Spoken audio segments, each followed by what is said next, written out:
સુરત ઉત્તરાયણમાં જાહેર રસ્તા પર પત્ની પર હુમલાની ઘટના સામે આવી હતી, જેમાં અલગ રહેતી પત્નીને પતિએ જાનથી મારી નાખવાની ધમકી આપતા ઉત્તરાયણ પોલીસે ગણતરીની કલાકોમાં આરોપી પતિને ઝડપી પાડી સળિયા પાછળ ધકેલ્યો।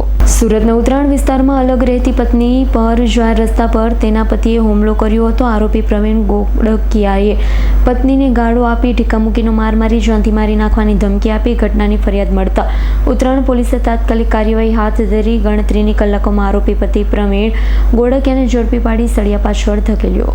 ઉત્તરાયણ પોલીસ સ્ટેશન વિસ્તારની અંદર એક ફરિયાદી છે હિરલબેન ગોળકિયા કરીને, એમને ફરિયાદ જે નોંધાવી છે અને એ જે ફરિયાદ નોંધાવી છે એમના પતિની સામે, જેમનું નામ છે પ્રવીણભાઈ ગોળકિયા।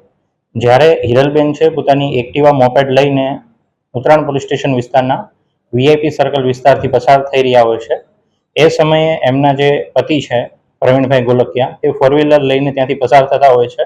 એટલે બંને જે છે પતિ પત્ની એ સામ સામે વાહન લઈને પસાર થતા હોય છે અને બંને ત્યાં આ વિસ્તારની અંદર મળે છે।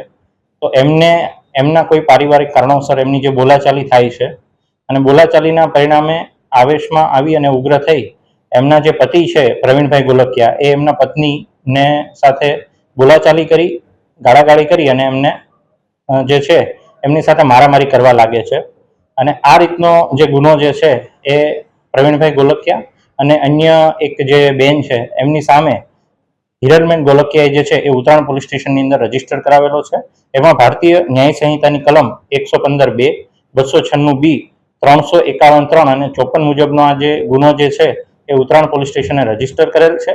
અને આ કામે જે પ્રવીણભાઈ ગોળકિયા છે એમને ઉત્તરાયણ પોલીસ સ્ટેશને એમને અટક કરેલા છે અને આગળની જે કાયદેસરની જે કાર્યવાહી છે એ કરવા માટેની તજવીજ હાલમાં ચાલુમાં છે। Bureau report S9 news Surat.